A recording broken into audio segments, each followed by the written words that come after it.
नमस्ते। पुनः एक बार आपका स्वागत है आज के इस लाइव सेशन में। तो हम इस सत्र की शुरुआत करेंगे प्रार्थना से। दोनों हाथों को ज्ञान मुद्रा में रखेंगे, कमर गर्दन को सीधा रखेंगे, आंखों को कोमलता से बंद रखेंगे। बंद आंखों से एक बार अपने संपूर्ण शरीर का अवलोकन करेंगे।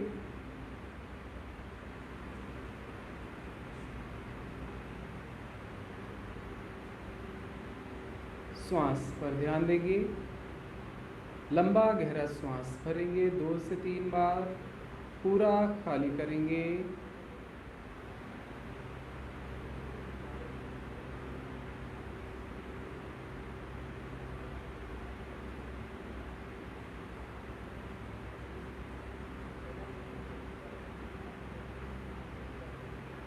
एक बार ओमकार का उच्चारण, तत्पश्चात प्रार्थना। सहना भवतु सहनौ भुनक्तु। धीमा श्वास भरेंगे।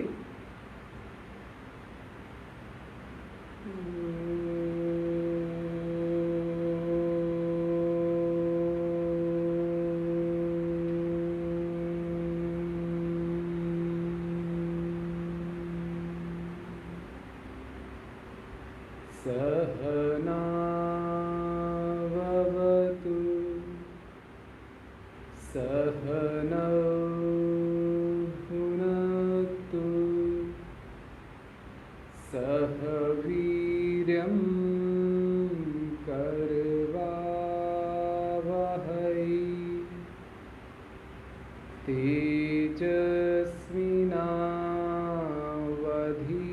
तेजस्विनावधीतमस्तु मा विद्विषावहै।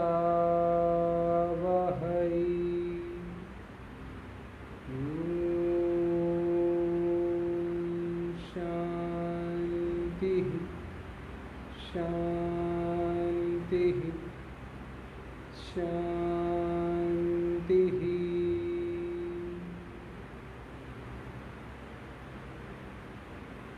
प्रार्थना के उच्चारण से जो अनुनाद उत्पन्न हुआ है उसका अनुभव करेंगे।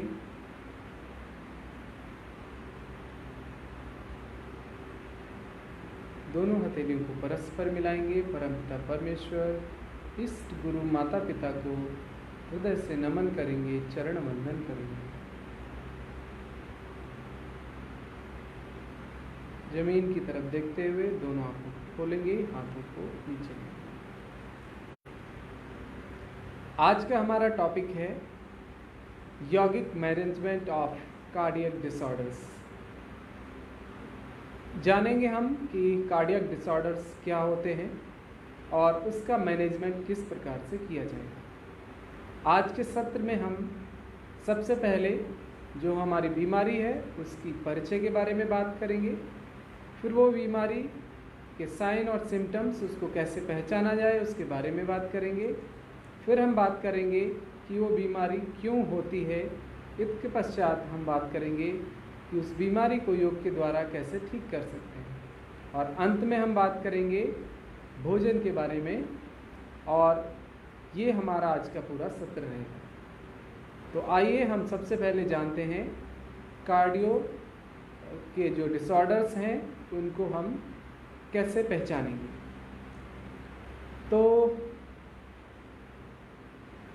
अगर हम बात करें कार्डियक डिसऑर्डर्स जो होते हैं वो दिल के रोग हैं, हृदय संबंधी बीमारी। तो अगर हम उसको समझना चाहें तो थोड़ा सा हम इसके बारे में बात करेंगे। हमारे 2 फेफड़े होते हैं। इस प्रकार से आप देख सकते हैं 2 फेफड़े होते हैं। इन फेफड़ों में बीच में हमारा हृदय होता है। दोनों फेफड़ों के बीच में एक बोन होती है। उस बोन के पीछे की तरफ हमारा हृदय होता है। ये हृदय हमारा बाईं तरफ हल्का सा होता है, या यूं कहें कि बायां जो फेफड़ा है हमारा वो थोड़ा सा उसमें गैप होता है, यानी कि वो थोड़ा छोटा होता है। जिससे सामने से जब अंदर से देखा जाता है तो वो हमें दिखाई पड़ता है। इस जो फेफड़े में जगह होती है उसको कार्डियक नॉच बोलते हैं। तो ये हमारा प्लेसिंग है हृदय की।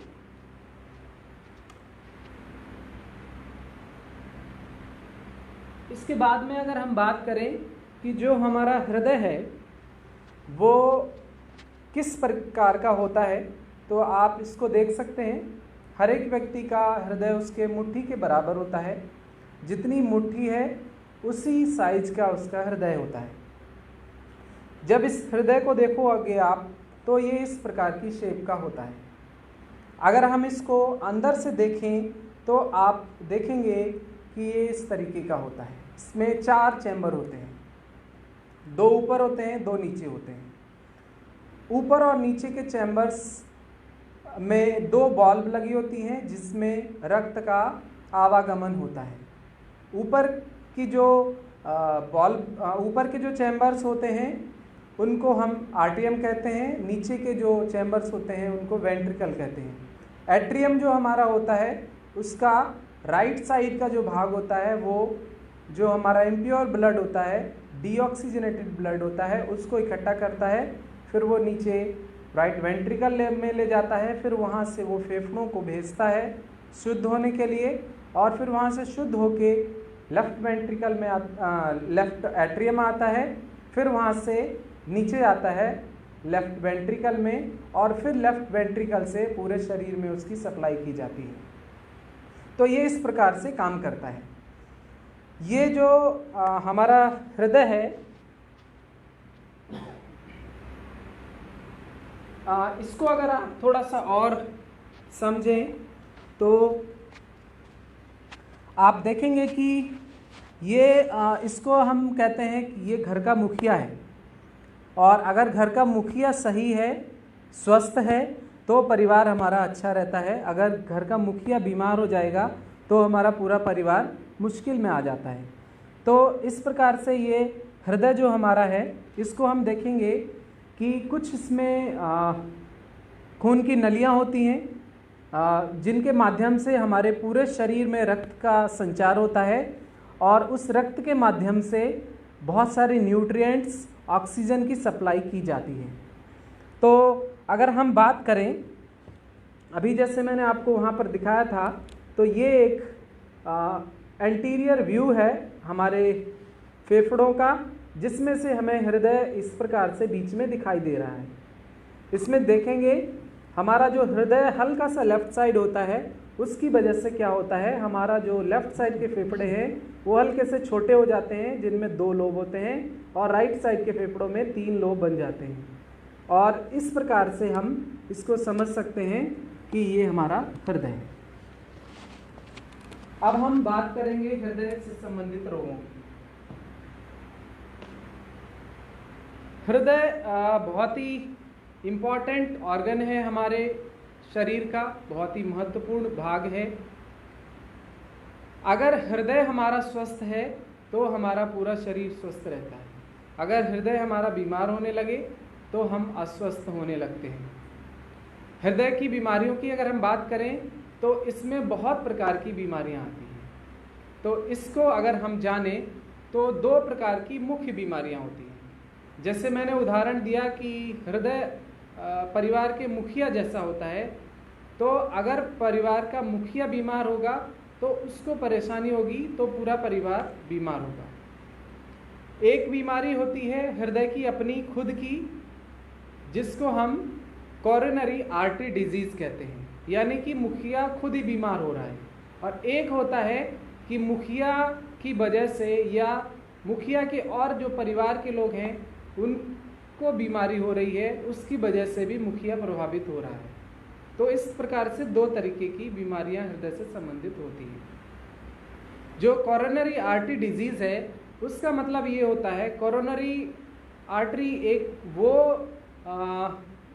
खून की नली है जो हमारे हृदय को खून की सप्लाई करती है। यानी कि मुखिया को चलने के लिए उसको भोजन चाहिए, उसको भी न्यूट्रिएंट्स चाहिए, उसको भी चलने के लिए ऑक्सीजन चाहिए। तो वो ऑक्सीजन की सप्लाई, न्यूट्रिएंट्स की सप्लाई पहुंचाने के लिए कोरोनरी आर्टरी होती है। जब उस आर्टरी में ब्लॉकेज आ जाते हैं, उसके अंदर कुछ फैट जमा होने लगता है, तो उसका जो पैसेज होता है वो थोड़ा सा नैरो हो जाता है।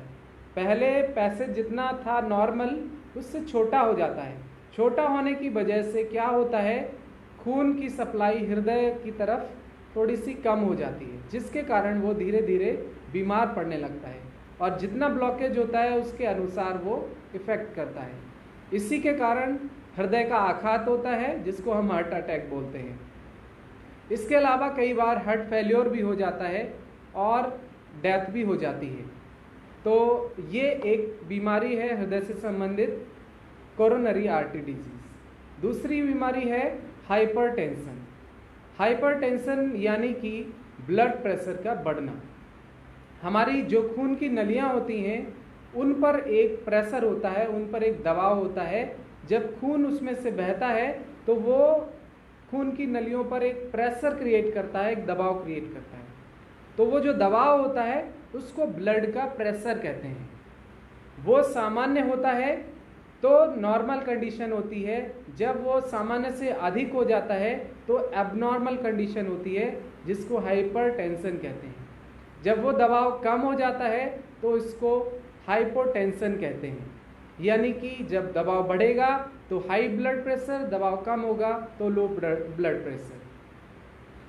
ये जो बीमारी है हमारी, ये बीमारी ज़्यादातर हमें तनाव के कारण होती है, और तनाव हमारे जीवन में स्पेशली जो लोग मेट्रो सिटीज़ में रहते हैं बहुत ज़्यादा होता है। तनाव के बारे में हम बात करेंगे, तनाव प्रबंधन के बारे में भी बात करेंगे। तो ये हमारी कुछ मूल बीमारियां हैं जो कार्डियक डिसऑर्डर्स में आती हैं। इसके अलावा भी और कई बीमारियां होती हैं जो हृदय से संबंधित होती हैं। तो हम दो बीमारियों पर मुख्य हम चर्चा करेंगे, इनके ऊपर फोकस करेंगे। अब ये बीमारियां क्यों होती हैं उसके बारे में हम बात करते हैं। जब हमारा खान पान ठीक नहीं होता है, हमारा लाइफस्टाइल ठीक नहीं होता है, तो ये बीमारियां हमें घेरती हैं। हम या अल्कोहल ले रहे हैं, हम स्मोकिंग कर रहे हैं, हम अगर खाना ठीक नहीं खा रहे हैं, हम अगर हमारा लाइफस्टाइल अगर ठीक नहीं है, तो हमें धीरे धीरे हृदय के रोग होने लगते हैं। इसके बाद में हम अगर बात करें कि हम इनको कैसे पहचानेंगे, तो अगर आप देखेंगे जब ये बीमारी आपको शुरू होगी तो आपको अपने सीने में जलन महसूस हो सकती है, सीने में आपको दर्द महसूस हो सकता है, श्वास लेने में आपको तकलीफ महसूस हो सकती है, आपको शरीर में अचानक पसीना आने की कंडीशन हो सकती है। कोई कारण नहीं है, मौसम ठीक है, पसीना आने का कोई चांस नहीं है, लेकिन अचानक से आपको पसीना आने लगता है। तो इस प्रकार के कुछ साइन और सिम्टम्स होते हैं जिनके आधार पर हम ये समझ सकते हैं कि हमें ये बीमारी होने लगी है। हाइपरटेंशन की जो स्थिति होती है उसमें और थोड़ी सी कंडीशंस बढ़ जाती हैं, ये कंडीशंस भी उसमें हो सकती हैं। इसके साथ साथ कुछ और कंडीशंस भी इसमें जुड़ जाती हैं, कुछ और साइन और सिम्टम्स जुड़ जाते हैं, जिसमें से एक बहुत ही कॉमन है हेडेक होना, यानी कि सिर में दर्द होना, रेस्टलेस होना। जब भी हम कहीं दौड़ लगाते हैं या हम किसी भी सीढ़ियों पर चढ़ते हैं तो हमारी श्वास जल्दी से फूलने लगती है। इस प्रकार के कुछ साइन सिम्टम्स होते हैं जिनके माध्यम से हम समझ सकते हैं कि हमें हाइपरटेंशन हो रहा है। कभी कभी ऐसा भी होता है कि हाइपरटेंशन जब होता है तो हमारे नाक से खून आने लगता है। नाक से खून आने का यही कारण होता है कि प्रेशर ज़्यादा बढ़ रहा है, तो वो जहाँ भी कमज़ोर कोई भी खून की नली होती है उसको फाड़ देता है और ब्लड बाहर निकल आता है, जिससे हमारे ब्लड का प्रेशर थोड़ा सा नॉर्मलाइज हो जाता है। तो ये भी एक साइन और सिम्टम देखने में आता है। इसके बाद में हम बात करेंगे कि इसके कारण और भी क्या समस्याएं हो सकती हैं। जब हमें हृदय की बीमारी होने लगती है तो हमारे कुछ और भी चीज़ें होती हैं जो हमें घेरने लगती हैं, जैसे कि हमारा विज़न का लॉस होना, यानी कि हमारे आँखों की रोशनी कम हो जाना या चले जाना। इस प्रकार की बीमारी भी हमें हो सकती है। इसके अलावा हमारी किडनी का फेल होना, ये भी हृदय रोगों के कारण एक समस्या उत्पन्न होती है। हाई ब्लड प्रेशर में ये ज़्यादातर देखा जाता है कि किडनी फेल्योर हो जाता है। इसके अलावा स्ट्रोक होना, यानी कि जो हमारा दिमाग है उसकी नस का फट जाना, ये भी हृदय रोग के कारण हो सकता है। अब हम बात करेंगे इसके ट्रीटमेंट का। तो जो हम 2 दिन से चर्चा कर रहे हैं थेरेपी में, उसी जो हमारा जो एक तरीका है उसी तरीके में हम इसमें भी जाएंगे। मैं हमेशा एक बात ये बोलता हूँ कि सबसे पहले शुरू में आप अचानक कुछ भी ऐसे ही ना करने लगें। सबसे पहले उसको समझें, और जब एक बार उसको समझ जाएं तो उसको पहले थोड़ा सा सहज करने की कोशिश करें, थोड़ा रिलैक्स करने की कोशिश करें, अचानक से उसको ट्रीटमेंट ना दें। एक एग्जांपल आप ले सकते हैं, जैसे कि हम कभी बहुत तेज धूप से आते हैं या बहुत गर्मी से आते हैं या हम दौड़ लगा के आते हैं, तो अचानक से हमें पानी पीने की लगती है, हमें प्यास लगी होती है, लेकिन हमें कहा जाता है कि थोड़ी देर रुको, थोड़ा रिलैक्स करो, बॉडी सिस्टम को रिलैक्स होने दो, उसके बाद पानी पियो, नहीं तो आपको नुकसान होने की संभावना है। तो ये इसीलिए कहा जाता है क्योंकि आपके शरीर का जो सिस्टम है वो अभी एबनॉर्मल है, उसको थोड़ा सा नॉर्मल होने दें, उसके बाद आप पानी पिएं। तो इसी प्रकार से कोई भी बीमारी हो, सबसे पहले उसको थोड़ा समझें और फिर धीरे धीरे उसको शिथिल करने की कोशिश करें। तो अब जो हृदय के रोग हैं उनकी हम अगर ट्रीटमेंट की बात करें तो योग में हम क्या उसमें समाधान करेंगे। तो आपको एक चीज़ ये ध्यान रखनी है कि हम सिंपल टू कॉम्प्लेक्स जाएंगे, यानी कि सरल से मुश्किल की ओर जाएंगे। कोई भी व्यक्ति शुरुआत में उसको कोई अभ्यास मना हो सकते हैं, लेकिन धीरे धीरे लंबे समय के अभ्यास के बाद वो सारे अभ्यास कर सकते हैं जो योग में बताए जाते हैं। लेकिन इनिशियली आपको थोड़े से देखना पड़ेगा कि हम शुरुआत में सिंपल अभ्यास करें।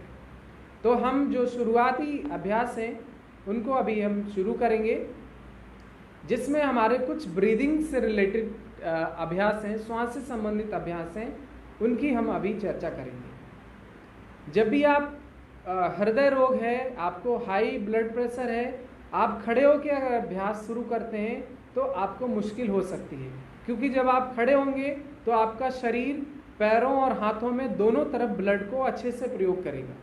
अगर आप बैठ के अभ्यास शुरू करेंगे तो आपको ज़्यादा आसानी रहेगी, क्योंकि आपका ब्लड पैरों की तरफ थोड़ा कम रहेगा, हाथों की तरफ आप ज़्यादा उसका प्रयोग करेंगे। तो हमें क्या करना है, हालांकि ये अभ्यास खड़े होके किए जाते हैं, लेकिन हम जो भी यहाँ अभ्यास कर रहे हैं वो थोड़ा मॉडिफिकेशन के साथ कर रहे हैं। स्वामी विवेकानंद योग अनुसंधान संस्थान बेंगलोर ने कुछ श्वास के संबंधित कुछ टेक्निक्स का आविष्कार किया है, कुछ टेक्निक्स डेवलप की है, उनकी हम यहाँ पर चर्चा करेंगे। तो पहली जो हमारी श्वसन की क्रिया है वो होगी हमारी सेक्शनल ब्रीदिंग। सेक्शनल ब्रीदिंग में आपके कुछ सेक्शंस में डिवाइड करते हैं ब्रीदिंग को। हमारा ऊपर का जो हिस्सा होता है उसको बोलते हैं हम क्लैविकुलर ब्रीदिंग, यानी गर्दनी श्वसन। दूसरा जो हिस्सा होता है हमारा चेस्ट वाला रीजन, जिसको हम थोरेसिक ब्रीदिंग के नाम से जानते हैं, या चेस्ट ब्रीदिंग भी इसको कहते हैं। इसके बाद में तीसरा जो हिस्सा होता है हमारा, उसको हम बोलते हैं एब्डोमिनल ब्रीदिंग, उदर श्वसन, या इसको हम कहते हैं जो हमारा लंग्स होते हैं, लंग्स के नीचे एक मसल होती है, उस मसल का हम प्रयोग करते हैं, तो हम इसमें पेट को बाहर फुलाते हैं और पेट को अंदर ले जाते हैं। इस प्रकार से हम एब्डोमिनल ब्रीदिंग का अभ्यास करते हैं। तो इन तीनों को अलग अलग पहले सीखना होता है, फिर इन तीनों को जब जोड़ देते हैं तो तीसरी ब्रीदिंग होती है, जिसको हम यौगिक डीप ब्रीदिंग के नाम से जानते हैं। तो हम देखेंगे इसका अभ्यास कैसे करें। पहला जो हमारी ब्रीदिंग है उसमें क्या होता है, हमारे जो कंधे हैं ऊपर की तरफ उठते हैं हल्के, और कंधे हल्के से नीचे जाते हैं। लेकिन इसका अभ्यास हम अंत में करते हैं। शुरुआत हम करते हैं पहले एब्डोमिनल ब्रीदिंग से, पेट से श्वास लेना और छोड़ना। पेट पर हम हाथ रखते हैं और देखते हैं श्वास भरेंगे तो पेट बाहर आएगा,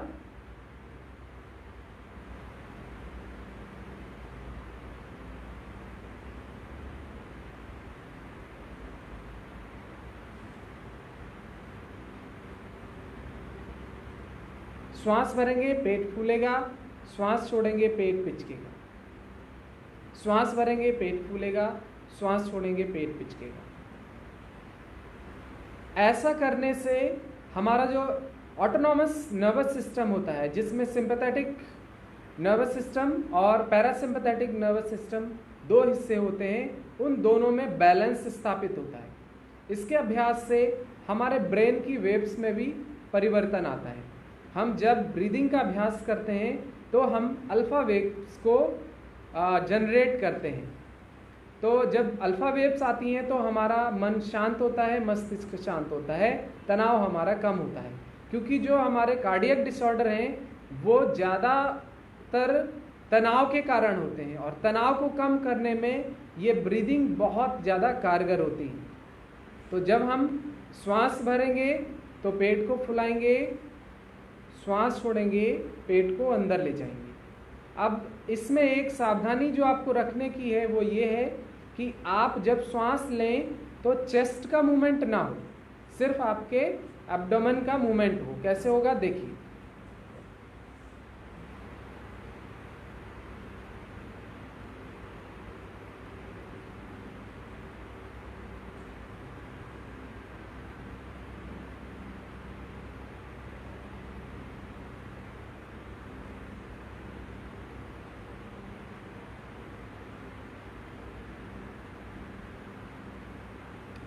पहले आपको ये सीखना है।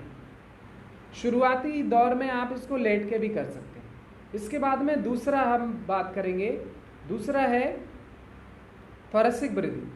थोरेसिक ब्रीदिंग में हम चेस्ट का मूवमेंट करते हैं, पेट का मूवमेंट नहीं होता है। इस प्रकार से करते हैं, देखिए।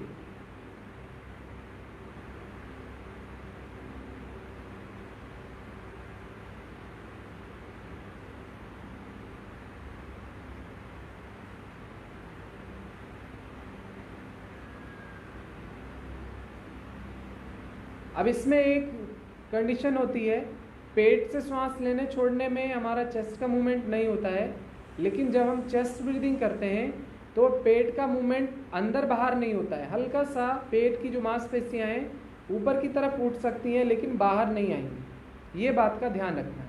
तीसरा जो होता है क्लैविकुलर ब्रीदिंग। ये जो क्लैविकुलर ब्रीदिंग है वो हमारी चेस्ट ब्रीदिंग के साथ जुड़ के ही होती है।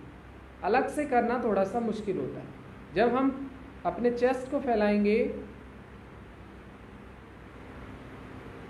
पूरा फूल जाएगा तो थोड़ा और श्वास भरेंगे,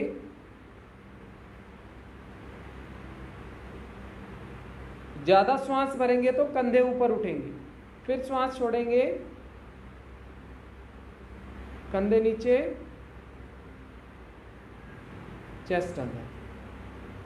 श्वास भरेंगे, सीना फुलाएंगे, पूरा फूलने के बाद फिर थोड़ा और श्वास भरेंगे तो हमारे शोल्डर्स हल्का सा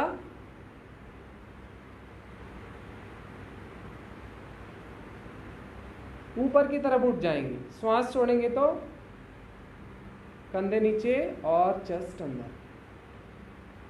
ये तीसरा ब्रीदिंग होता है जो थोरेसिक ब्रीदिंग के साथ ही होता है। चौथा जो ब्रीदिंग है यौगिक डीप ब्रीदिंग, जिसमें हम तीनों ब्रीदिंग को एक साथ जोड़ते हैं। श्वास भरेंगे, पहले पेट फूलेगा, फिर सीना फूलेगा, और लास्ट में हमारी कॉलर बोन्स ऊपर उठेंगी। श्वास छोड़ते हुए कंधे नीचे जाएंगे, कॉलर बोन्स नीचे जाएंगी, चेस्ट अंदर जाएगा और पेट अंदर जाएगा। देख लीजिए एक बार किस प्रकार होगा। पहले श्वास बाहर कर दिया मैंने, भरूंगा।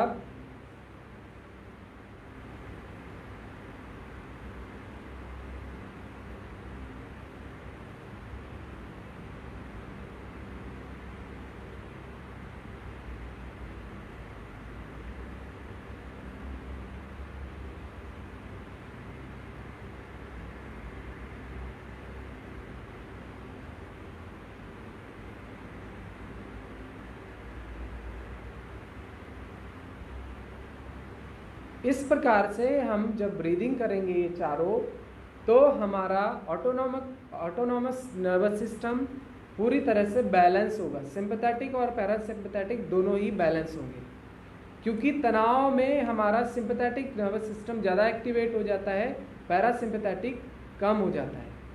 सिंपैथेटिक नर्वस सिस्टम हमें क्रियाशील करने के लिए उत्तरदायी होता है और पैरासिम्पैथेटिक हमें काम डाउन कूल करने के लिए उत्तरदायी होता है। तो हम इसमें पैरासिम्पैथेटिक नर्वस सिस्टम की क्रियाशीलता को बढ़ाते हैं ताकि वो बराबर हो जाए, बैलेंस हो जाए।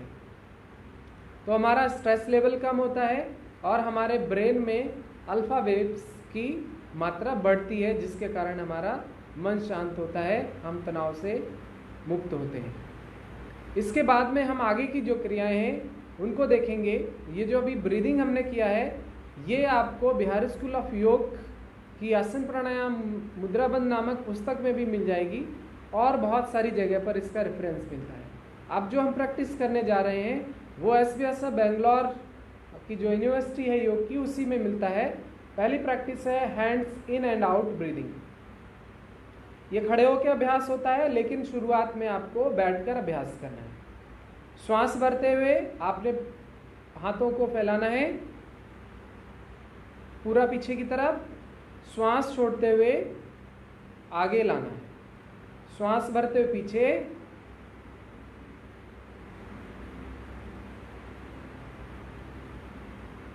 श्वास छोड़ते हुए आगे,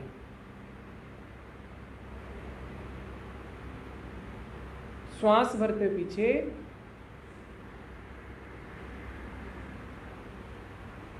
श्वास छोड़ते हुए आगे, श्वास भरते पीछे, श्वास छोड़ते हुए आगे। इस प्रकार से आपको ये अभ्यास करना है। मूवमेंट आपका हो रहा है, चेस्ट फैल रहा है पूरी तरह से और ब्रीदिंग के साथ हो रहा है। तो ब्रीदिंग के साथ जब बॉडी के मूवमेंट का कोऑर्डिनेशन होता है तो हमारे मन मस्तिष्क पर उसका बहुत अच्छा प्रभाव होता है, बहुत पॉजिटिव इफेक्ट होता है। और आप श्वास ले रहे हैं, श्वास ज़्यादा मात्रा में जा रहा है तो हमारे शरीर की, हमारे हृदय की कार्य क्षमता बढ़ती है। इसके अलावा जब हम पूरा स्ट्रेच कर रहे हैं तो हमारे जो लंग्स की मांसपेशियां हैं वो फैलती हैं, उसके साथ साथ हृदय पर भी उसका अच्छा प्रभाव होता है। तो मांसपेशियों को लचीला बनाने के लिए, उसकी इलास्टिसिटी और बढ़ाने के लिए ये बहुत ही लाभकारी है। इसके बाद में दूसरा है हैंड्स अप डाउन ब्रीदिंग। दोनों हाथों को सामने रखेंगे, श्वास भरते हुए हाथों को ऊपर उठाना है,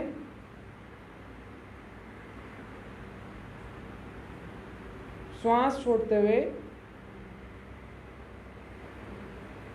हाथों को नीचे लाना, श्वास भरते हुए ऊपर,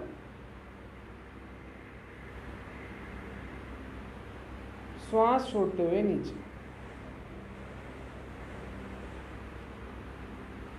श्वास भरते हुए ऊपर, श्वास छोड़ते हुए नीचे। इस प्रकार से इनका आप 10-10 बार अभ्यास कर सकते हैं। अगली ब्रीदिंग है side hand stretch breathing. Side से हाथ को ऊपर की तरफ स्ट्रेच करना और श्वास भरना।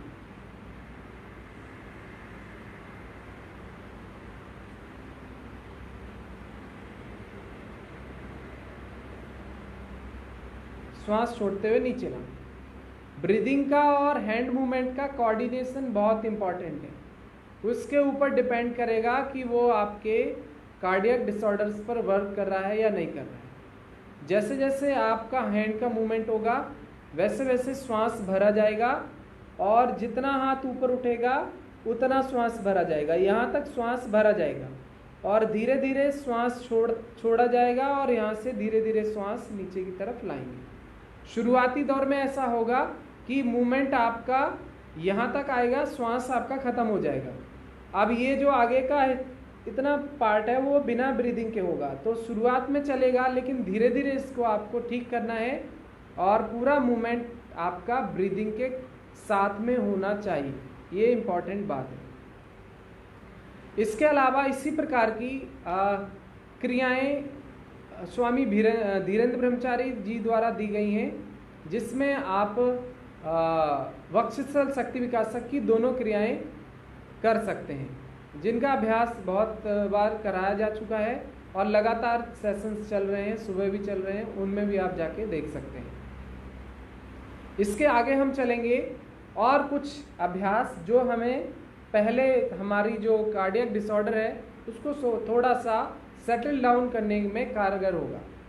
अगला अभ्यास जो हमारा होगा वो होगा टाइगर ब्रीदिंग, जिसको टाइगर ब्रीदिंग के नाम से जाना जाता है। इसमें आपको क्या करना है, ये मैं इसका अभ्यास मैं आपको पहले बता चुका हूँ, बहुत अच्छे से समझा चुका हूँ किस प्रकार से किया जाता है, मार्जारी आसन के रूप में मैंने बताया है। लेकिन अब इसको यहाँ पर ब्रीदिंग के साथ में जोड़ेंगे हम। दोनों हाथों को रखना है, इधर नाप लेना है, आगे चलना है, पैरों को खोलना है, ये स्थिति। अब यहाँ से क्या करना है, श्वास के साथ मूवमेंट होना चाहिए। श्वास भरते हुए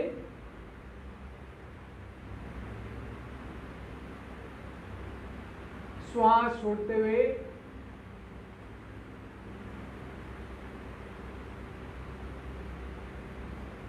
श्वास भरते हुए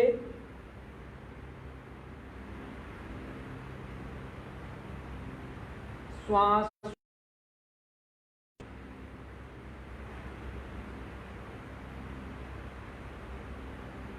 इस बात का इसमें ध्यान रखना है आपको कि जब आप श्वास ले रहे हैं और छोड़ रहे हैं, क्योंकि ये कार्डियक डिसऑर्डर्स के लिए कर रहे हैं, तो बहुत स्मूथ होना चाहिए। आपने देखा होगा कितना स्मूथली मैं मूवमेंट कर रहा हूँ और उसके साथ ब्रीदिंग कर रहा हूँ।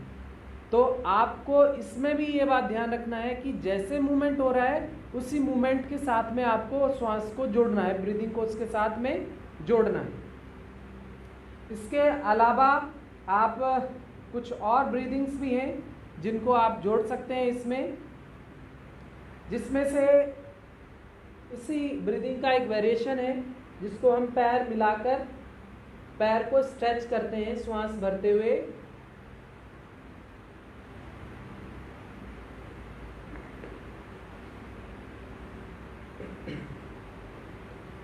श्वास भरते हुए पैर को स्ट्रेच करते हैं, श्वास छोड़ते हुए श्वास भरते हुए श्वास छोड़ते हुए। जब आप इसमें थोड़े दिन कंफर्टेबल हो जाएंगे तो इसको और थोड़ा सा बढ़ाएंगे प्रैक्टिस को। श्वास भरते हुए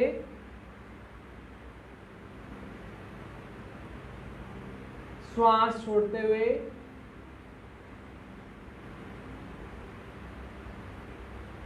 श्वास भरते हुए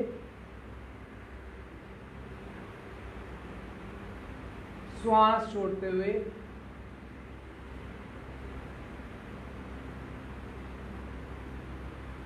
एक तरफ से करने के बाद फिर इसको दूसरी तरफ से। शुरुआती दौर में कुछ दिनों तक सिंपल रखें, यहीं पर श्वास भरें, श्वास छोड़ें, ब्रीदिंग का कोऑर्डिनेशन मूवमेंट के साथ हो। श्वास भरें, श्वास छोड़ें। फिर इसको और थोड़ा एडवांस लेवल पर ले जाएं।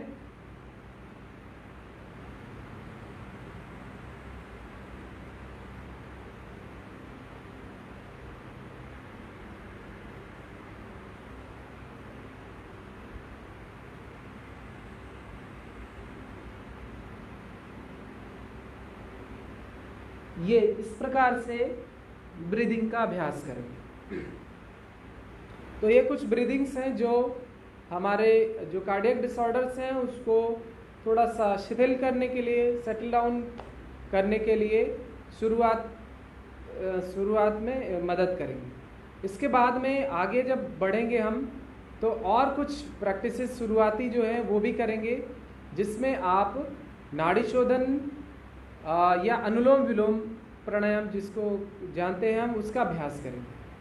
उसमें बहुत सारी स्टेजेस होती हैं, तो शुरुआत में जो स्टेजेस हैं उनको हम समझेंगे कि वो कौन सी स्टेजेस हैं जिनका हम अभ्यास करेंगे। शुरुआती दौर में आपने सिर्फ एक ही नाक से श्वास लेना है, छोड़ना है लगातार 5 से 10 बार। फिर दूसरी नॉस्ट्रिल चेंज करके श्वास लेना है, छोड़ना है, जिसको चंद्र अनुलोम विलोम और सूर्य अनुलोम विलोम के नाम से जाना जाता है। किस प्रकार से करेंगे? प्राणायाम मुद्रा बनाएंगे, अंगूठे से नाक को बंद करेंगे, राइट नॉस्ट्रिल को, लेफ्ट से श्वास भरेंगे धीरे धीरे, लेफ्ट से ही छोड़ेंगे, लेफ्ट से ही भरेंगे,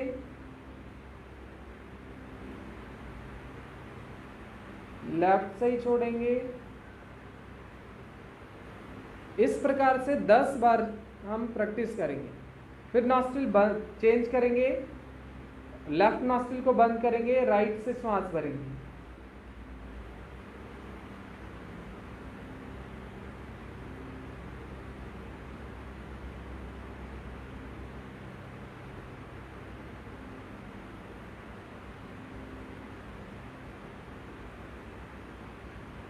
इस प्रकार से लेफ्ट राइट दोनों से 10-10 बार अभ्यास करेंगे। इसका अभ्यास कुछ दिनों तक करना चाहिए। उसके बाद में थोड़ा सा और इसको एडवांस करने के लिए फिर आपको लेफ्ट से श्वास लेना, राइट से छोड़ना, लेफ्ट से लेना, राइट से छोड़ना, लेफ्ट से लेना, राइट से छोड़ना। इसका अभ्यास भी 10 बार करना। 10 बार होने के बाद फिर राइट से लेना, लेफ्ट से छोड़ना, राइट से लेना, लेफ्ट से छोड़ना, 10 बार उसका अभ्यास करना। ये सेकेंड स्टेज है, इसको भी आपको कुछ दिनों तक अभ्यास करना है। उसके बाद थर्ड स्टेज आएगी जिसमें आप अनुलोम विलोम का अभ्यास करेंगे। लेफ्ट से श्वास लेना, राइट से छोड़ना, राइट से लेना, लेफ्ट से छोड़ना। इसके अलावा भ्रामरी प्राणायाम बहुत मददगार है, बहुत कारगर है, जो हमारे तनाव को कम भी करता है, नींद के लिए भी अच्छा है, कार्डियक डिसऑर्डर्स में बहुत हेल्पफुल है।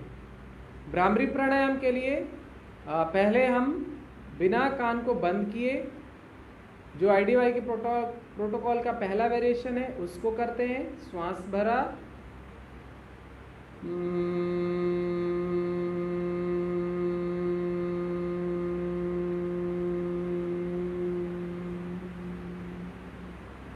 इस प्रकार से 5 से 7 बार अभ्यास इसका करें। फिर कान बंद करके षणमुखी मुद्रा के साथ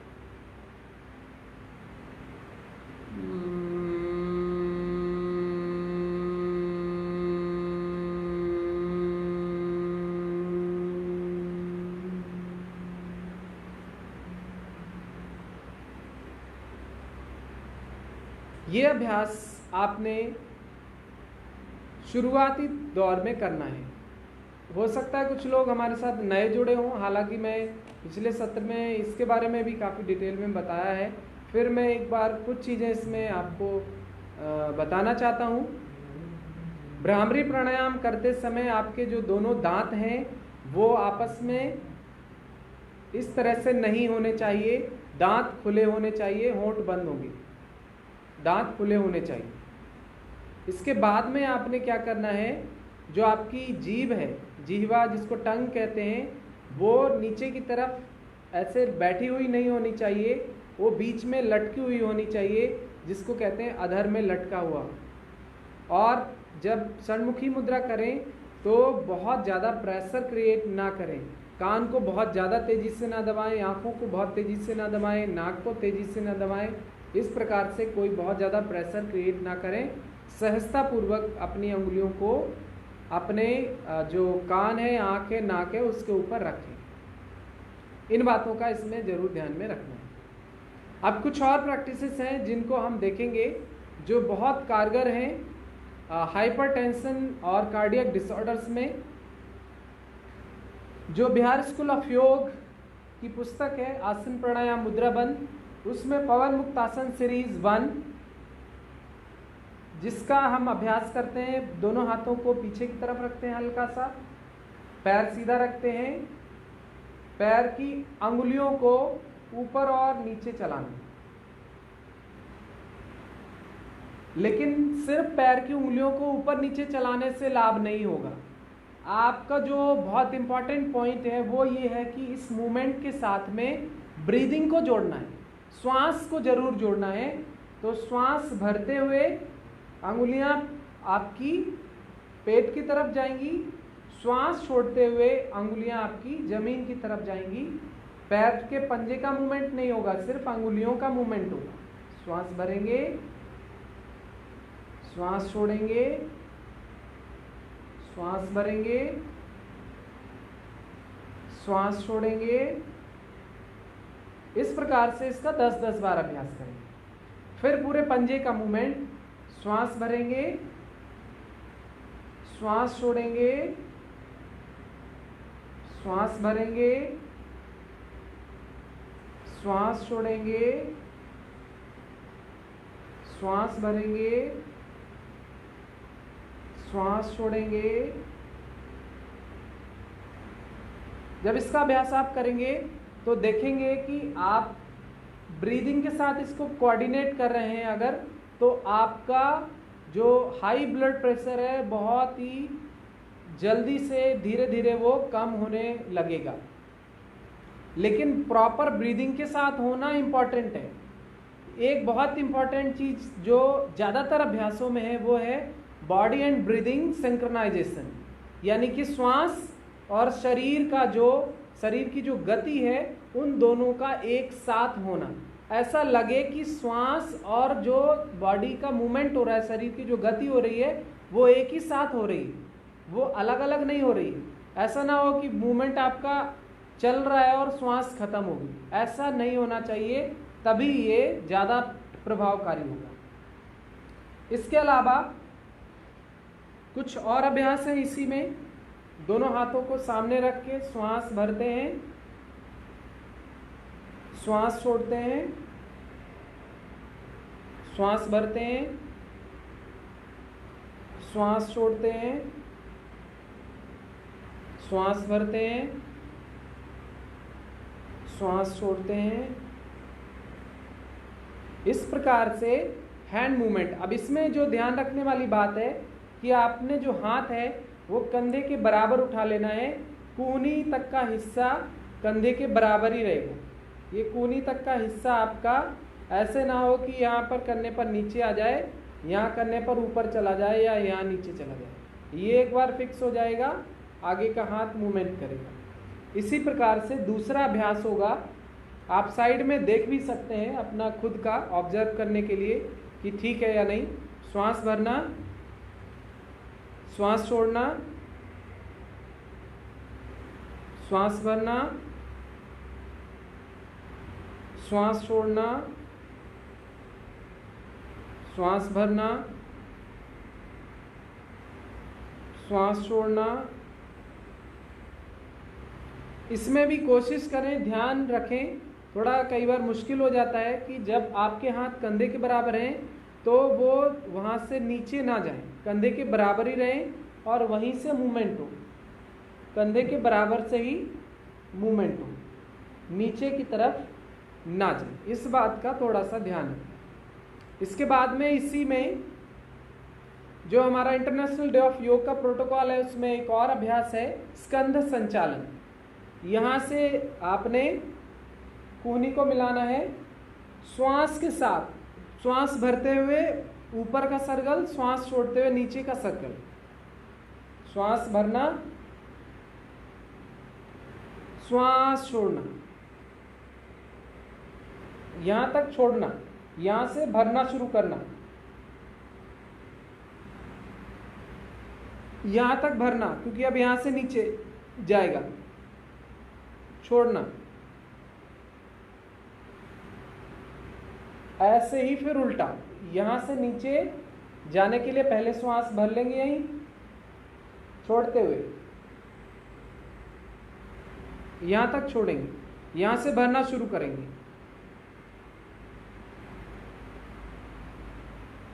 यहां तक भरेंगे, यहां से छोड़ेंगे,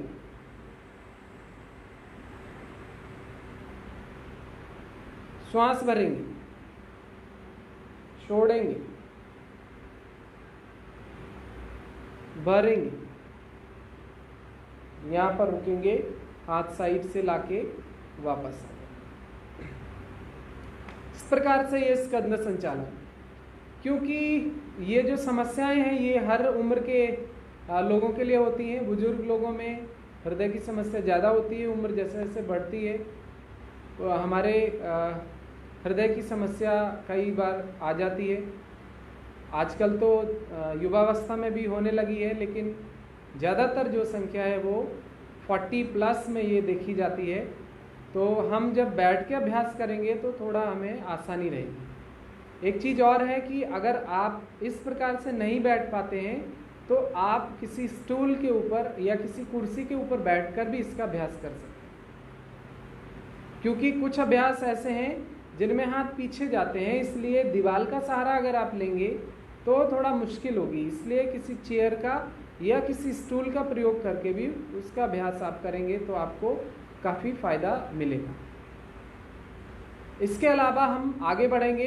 ये जो इतने अभ्यास हैं हमारे, ये अभ्यास हमारे इनिशियल लेवल पर, यानी कि शुरुआती दौर में, जब किसी को पता चलता है कि मुझे कार्डियक डिसऑर्डर है या हमें हृदय की कोई बीमारी है, मुझे किसी प्रकार का ब्लड प्रेशर बढ़ा हुआ है, ब्लड प्रेशर हमारा लो रहता है, तो शुरुआती दौर में ये अभ्यास इनसे शुरू करें।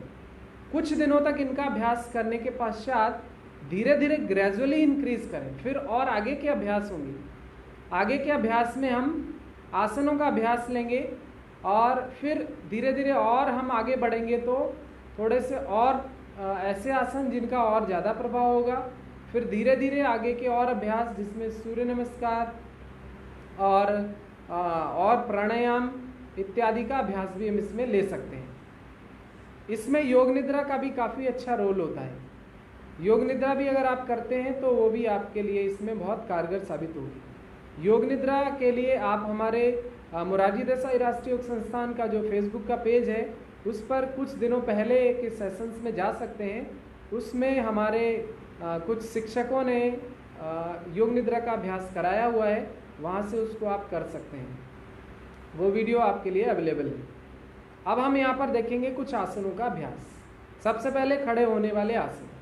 खड़े होने वाले आसनों में सबसे पहला आसन बहुत ही कॉमन आसन है, इम्पॉर्टेंट आसन है, ताड़ आसन, जो इंटरनेशनल डे ऑफ योग के कॉमन योगा प्रोटोकॉल में भी है और लगभग सभी बीमारियों में ये लाभ पहुंचाता है।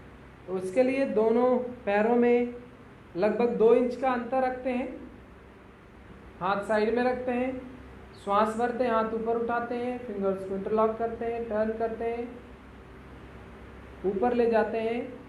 और अगर आपको कार्डियक डिसऑर्डर ज़्यादा है, यानी कि आपकी कंडीशन ज़्यादा मुश्किल है, तो आप इतना ही करें।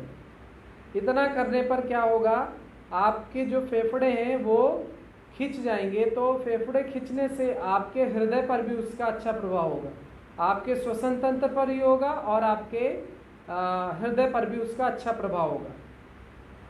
क्योंकि जो हमारा योग का अभ्यास है वो मसल्स की इलास्टिसिटी बढ़ाता है, जिसके कारण हमारा जो हृदय के रोग हैं हमारे, उनमें काफ़ी लाभ पहुंचता है। इस प्रकार से यहाँ पर कुछ दिनों तक इसका अभ्यास करना है। जब आपको लगे कि अब मैं ठीक हूँ, थोड़ा सा और कर सकता हूँ, तो आपको एड़ियाँ उठा के सामने देखते हुए एक पॉइंट पर बैलेंस करना है। इस प्रकार से 10 सेकेंड 15 सेकेंड से धीरे धीरे शुरुआत करके इस अभ्यास को आपको विराम देना। इसके बाद में और भी इसके अलावा कुछ अभ्यास हैं, जिसमें कैवल्य धाम लोनावाला की एक टेक्निक है जिसको मैं आपको बताना चाहूँगा, जिसको चंद्रासन के नाम से शायद उन्होंने बताया है या चक्रासन के नाम से। उसमें क्या करते हैं, दोनों पैरों को मिला के रखते हैं, लेकिन हम यहाँ पर थोड़ा सा पैरों में गैप रखेंगे। एक हाथ को साइड से उठाते हैं, ऊपर कान से लगाते हैं, स्ट्रेच करते हैं, हथेली अपोजिट साइड टर्न करते हैं और धीरे धीरे हम साइड में झुकाते हैं। इस प्रकार से जितना आराम से झुका सकते हैं उतना ही झुकाएंगे। तो आप देखेंगे कि जब आप लेफ्ट हैंड उठाएंगे तो लेफ्ट साइड का फेफड़ा आपका पूरी की पूरी तरह से पूरा स्ट्रेच होगा और आपके हृदय पर भी इसका अच्छा प्रभाव होगा। फिर उसको धीरे धीरे वापस लाएंगे। श्वास भरेंगे, दूसरा हाथ उठाएंगे, श्वास छोड़ेंगे, लेफ्ट साइड जाएंगे।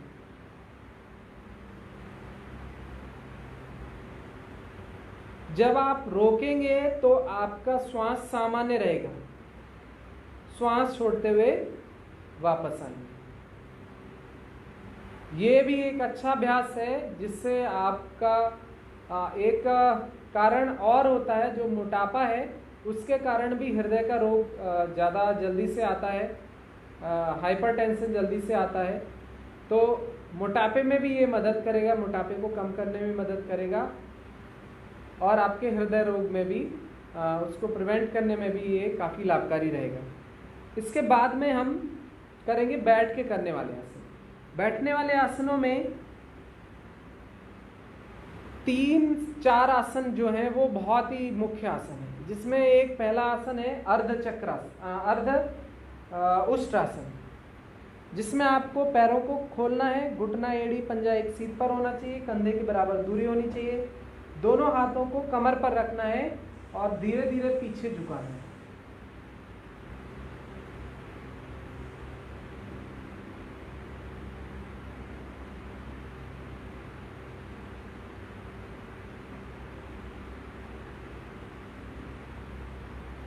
दस से 15 सेकेंड रुकना है और फिर वापस आ जाना। ये एक बहुत ही अच्छा अभ्यास है। अर्ध उष्ट्रासन करने के बाद में आपको इसी में शशक आसन का अभ्यास करना है। शशक आसन भी हृदय रोगों में काफ़ी लाभकारी है, तनाव को कम करने में बहुत मददगार है। वज्रासन में बैठ के दोनों पैरों को फैलाना है और धीरे धीरे हाथों को आगे ले जाना है, श्वास छोड़ते हुए। शुरुआती अभ्यास में आप माथे को जमीन पर लगा सकते हैं, हाथों को ढीला छोड़ना है, कंधों को ढीला छोड़ना है।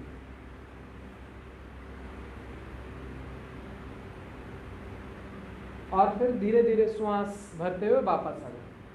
अगर समस्या ज़्यादा है आपको तो आप एक पिलो का भी प्रयोग कर सकते हैं। किसी प्रकार का एक तकिया रख लीजिए, उसके ऊपर आप शशक आसन को कीजिए।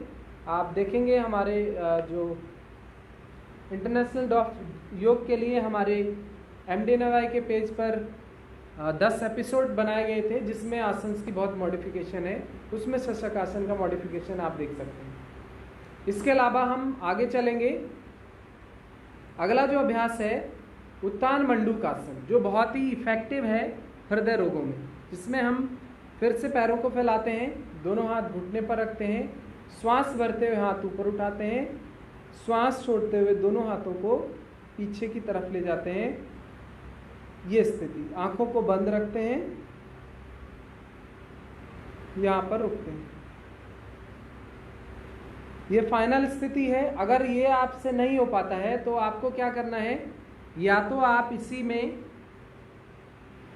पैरों को क्रॉस करके इस प्रकार से बैठ जाइए और फिर ये अभ्यास कीजिए। अगर आप ये हाथ इस प्रकार से यहाँ नहीं कर सकते हैं तो आप एक और वेरिएशन कर सकते हैं। हाथों को पीछे ले जाकर उसको बांधेंगे और धीरे धीरे उसको स्ट्रेच करेंगे ताकि आपका चेस्ट रीजन खुल जाए।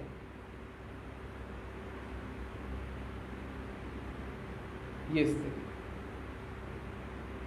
अगर आप ऐसे भी नहीं बैठ सकते हैं तो आप कुर्सी के ऊपर बैठकर भी अभ्यास कर सकते हैं। अगला अभ्यास है गौमुख आसन। गौमुख आसन भी बहुत कारगर अभ्यास है, जिसमें एक पैर दूसरे पैर के ऊपर ओवरलैप होता है। जो घुटना ऊपर होता है वो हाथ ऊपर उठाते हैं, पीछे ले जाते हैं। दूसरा हाथ सामने उठाते हैं, साइड में ले जाते हुए उसको पीछे ले जाके पकड़ लेते हैं। इस प्रकार से आंखें बंद करके कुछ देर बैठते हैं सामान्य श्वास के साथ। फिर पीछे वाला हाथ वापस लाते हैं, ऊपर वाला हाथ वापस लाते हैं और फिर हम यहाँ पर पैर की स्थिति बदलते हैं।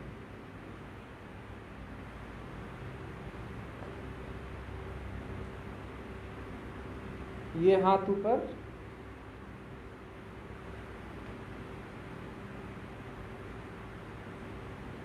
आंखें बंद करके कुछ देर यहाँ पर बैठ।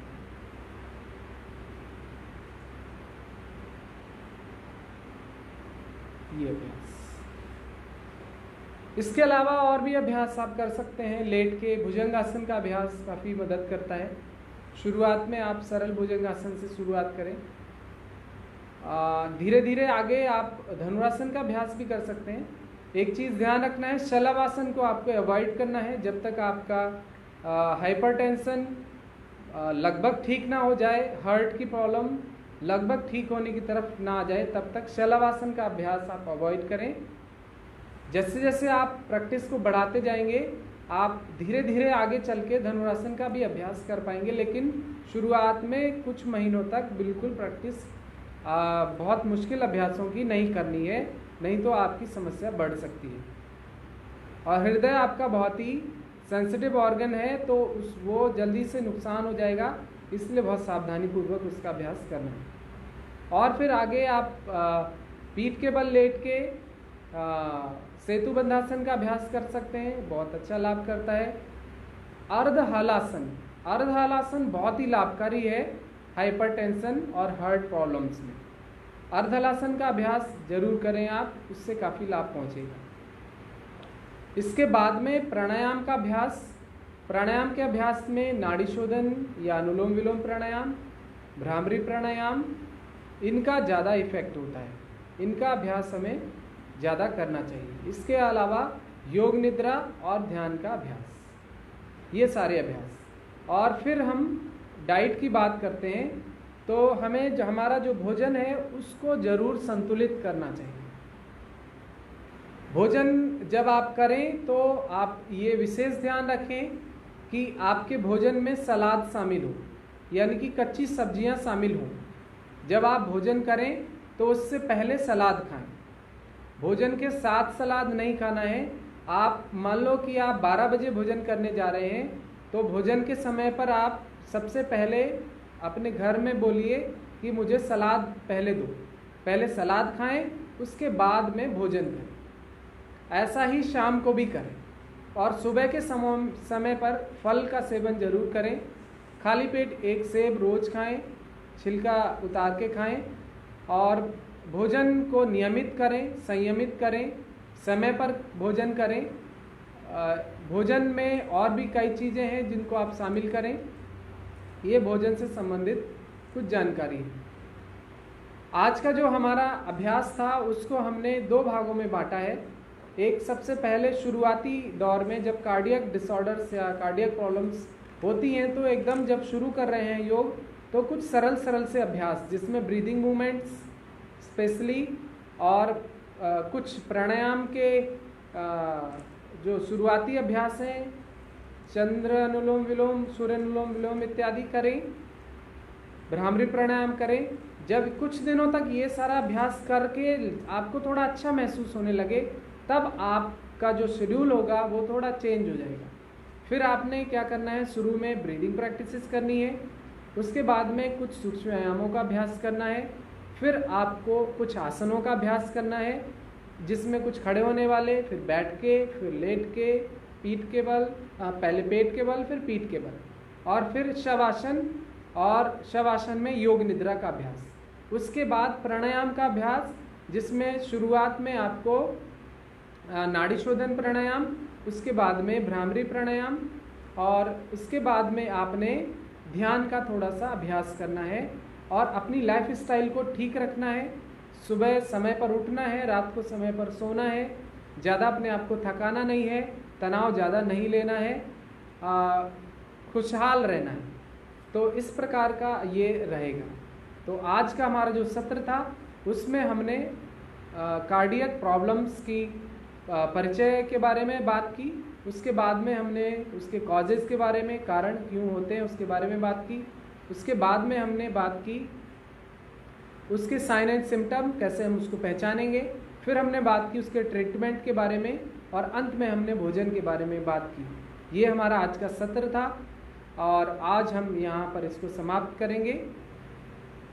सभी से निवेदन है कि योग को ज़्यादा से ज़्यादा प्रचार प्रसार करें, लाइक करें, कमेंट करें, शेयर करें, और अपने परिवार में, अपने समाज में खुशियाँ बांटें और योग को फैलाएं। सत्र का समापन 1 बार ओमकार, 3 बार शांति के साथ करें।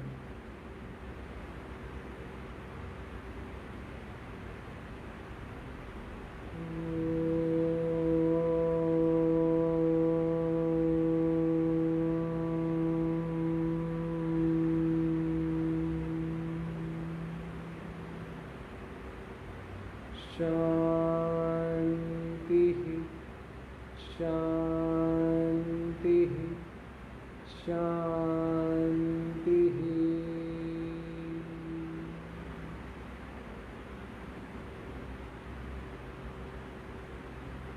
धन्यवाद। नमस्कार।